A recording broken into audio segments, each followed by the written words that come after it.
বড় বড় টার্মিনালে যখন কেউ মালামাল নিয়ে আসে এক ধরনের কুলির কন্ট্রাক্টরই থাকে, এবং এই লোডার যারা এরা আপনি মালে হাত না দিলেও তাদেরকে টাকা দিতে হয়। আমি আমার নিজের অভিজ্ঞতা থেকে বলি, আমাকে একজন ব্যক্তি অতি সামান্য সস্তা কিছু জিনিসপত্র পাঠিয়েছেন, কিন্তু বাক্সটা বড়।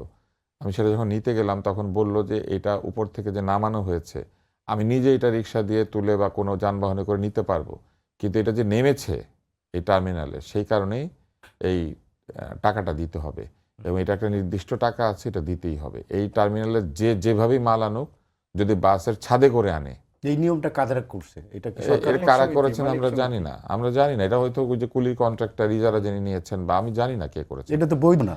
এটা বৈধ অবৈধ তো আমি কিছুই জানি না, কিন্তু আমি জানতাম না, আমি তখন আরো কম বয়সী। এবং তখন বলা এখনো হলো- এটা আছে এই নিয়মটা? আমার সম্ভবত আছে, আমি তো আর এরপরে এই কাজে কোনোদিন আমি সবাইকে না করেছি, কুরিয়ারে পাঠাতে বলেছি, কিন্তু সে যেটা করেছিল বাসে তুলে দিয়েছিল উপরে। তো এবং বাস থেকে ওটা যখন নামানো হলো উপর থেকে ফেলে দিল, এবং আমি যখন এটা নেব তখনই কয়েকজন লোক এসে বললো যে আপনি এত টাকা দিলে তারপর এটা তুলতে পারবেন।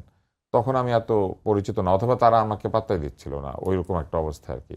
আই ডোন্ট নো, এটা অনেক বছর আগের কথা, কিন্তু আমি এটা দেখেছি নিজে। এই বিষয়টা কিন্তু এখনো আছে বিভিন্ন জায়গায়। এমনকি আপনি যদি রেলওয়ে টার্মিনালে যান তাহলেও দেখবেন কিছু কিছু জায়গাতে আপনার এটা ধরে ফেলবে তারা, এবং ধরার পরেই বলবো যে আমাকে এত টাকা দিবেন, 20 টাকা বা 30 টাকা দিবেন, 50 টাকা দিবেন, এটা বলবে।